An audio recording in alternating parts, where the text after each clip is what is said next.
Programme d'innovation entrepreneuriale.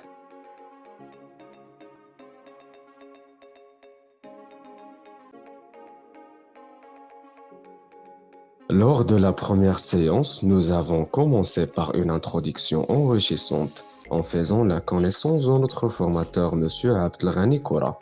Nous avons ensuite pris la parole pour nous présenter, partageant des informations personnelles et nos attentes concernant ce que nous pourrions apprendre dans ce cours et nous basons sur son titre. Chacun d'entre nous a également exprimé ses ambitions professionnelles et le parcours que nous envisageons pour l'avenir. Ensuite, notre formateur nous a divisés en groupes pour créer une charte interne pour chaque équipe, comprennent les 10 valeurs et les 10 règles que nous avons conçues de manière créative reflètent l'esprit de notre groupe et nos aspirations. Au cours de la deuxième séance, certains d'entre nous ont présenté des histoires inspirantes de divers entrepreneurs issus de différentes nationalités, dont la réussite est remarquable, comme celle de l'entrepreneur marocain Omar At-Tissir, qui a commencé de zéro pour atteindre un grand succès. À travers ces histoires, nous avons retenu 2 points principaux. D'abord, les points forts dans les techniques de présentation de nos camarades et ensuite, les qualités qui caractérisent ces entrepreneurs, telles que la créativité, le leadership, l'esprit d'équipe, etc. Ces valeurs ont formé la base de leur réussite et sont devenues une source d'inspiration pour nous tous.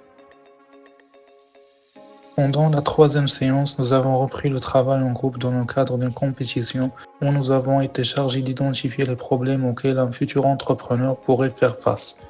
Parmi les principaux défis identifiés, il y avait la recherche de l'idée adéquate et le financement du projet.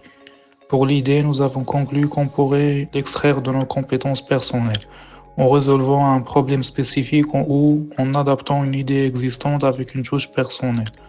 En ce qui concerne le financement, nous avons proposé plusieurs solutions: obtenir un prêt, participer à des compétitions entrepreneuriales ou encore se tourner vers la famille et les amis pour ce qu'on appelle le love money.